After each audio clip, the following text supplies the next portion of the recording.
Bismillahirrahmanirrahim. Assalamu alaikum dear students. Today my lecture is on ill-conditioned system. Ill-conditioned system, the system of equations in which small change in the coefficient are on the right hand side lead to large change in the solution. Such system is said to be ill-conditioned system.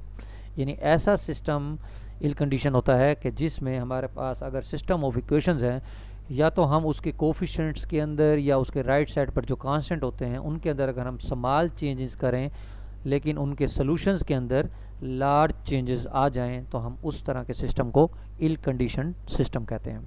अब जैसा कि देखें यहाँ example आपके पास है x1 plus x2 बराबर है 2, x1 plus 1.01, x2 बराबर है 2.01। लेकिन अभी फ़िलहाल हम पहले इन देखें दोनों इक्वेशंस को सॉल्व करते हैं। यानी हमने इसमें 1 माइनस 2 किया तो आपके पास x2 की वैल्यू हासिल होगी 1, वो आप x2 की वैल्यू 1 पहले इक्वेशन में पुट कर दें तो आपके पास x1 भी 1 हासिल होता है। तो ये हमारे पास इस सिस्टम का सोल्यूशन आ गया।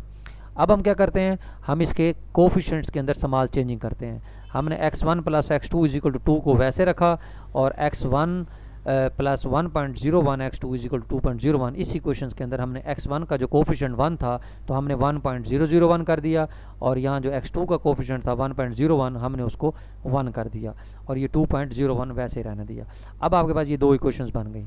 अब जब हमने इन इक्वेशन को सॉल्व किया, देखें x2 आपस में जब माइनस हुए यानी 3 माइनस 4 किया तो वहाँ से x1 की वैल्यू देखें 10 कैलकुलेट हुई। ये आपने वैल्यू जब आपने क्वेश्चन नंबर 3 में पुट की तो x2 की वैल्यू -8 हुई। अब आपके पास x1 और x2 जो थे वो पहले हमने 1 कैलकुलेट किए थे, लेकिन हमने देखें कोफिशिएंट के अंदर स्मॉल चेंजिंग की हैं लेकिन उसके आंसर्स में लार्ज चेंजिंग आई है। इसका मतलब आपके पास ये है कि हमने चेंजिंग की 1% कोफिशिएंट्स के अंदर, लेकिन उसके अंदर जो सिस्टम के अंदर चेंजिंग आई है वो बहुत ज़्यादा यानी 10% आई हैं। तो इसका मतलब है हमारे पास सिस्टम जो है वो इल कंडीशन सिस्टम है। इसी तरीके से ये नेक्स्ट एग्जांपल भी इसी तरीके से देखें, आपने हमारे पास जो सिस्टम दिया हुआ है इसको आपने सॉल्व किया, x1 और x2 कैलकुलेट किया, लेकिन फिर देखें 101 की जगह उन्होंने 100 काट दिया और 10 वैसे रहने दिया, और 10x21 जो है वो वैसे रहने दिया, और x2 which is equal to 11, यानी उन्होंने स्मॉल चेंजिंग की है सिर्फ कोफिशिएंट के अंदर, और देखें उसके सॉल्यूशंस के अंदर लार्ज चेंजिंग आ जाएंगी।